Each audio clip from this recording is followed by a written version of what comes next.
దేవు జనాలని 433 ఏండ్లు అతడు ఒప్పించి ఇచ్చారు. ದೇವರ ವಾಕ್ಯ ಹೇಳ್ತದೆ ಜನರು ಬಹಳ ಬಲಹೀನರಾದರು. దేవుని వాక్యం చెప్తారు జనాలు చాలా బలహీనలు అని. ಬುದ್ಧಿ ಕೆಟ್ಟೋಯ್ತು. బుద్ధి చెడిపిపోయా. ನೋಡಿ, ಐಗುಪ್ತ ದೇಶದಿಂದ ಕಾನಾನ್ ದೇಶ ನಡೆಸುವಾಗ ಇವರಿಗೆ ಹೆಂಗ್ ಮಾತಾಡ್ಬೇಕು, ಹೆಂಗ್ ಫೈಟ್ ಮಾಡ್ಬೇಕು ಗೊತ್ತಿಲ್ಲ ಕಣ್ರಿ.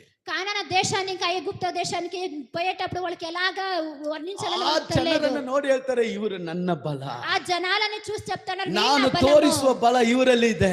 నేను చూపించట్లైన బలము వీళ్ళలో ఉంది. ಅದಕ್ಕೆ ಪೌಲ ಹೇಳ್ತಾ ಇದ್ದಾನೆ, అందుకే పౌల చెప్తా ఉన్నాడు ಫಿಲಿಪ್ಪರ್ ಪುಸ್ತಕ 4:13 ಫಿಲಿಪ್ಪ ಪುಸ್ತಕం 4:13 ನನ್ನನ್ನು ಬಲಪಡಿಸುವ ಆತನಲ್ಲಿ ಇದ್ದುಕೊಂಡು ಎಲ್ಲದಕ್ಕೂ ಶಕ್ತನಾಗಿದ್ದೇನೆ.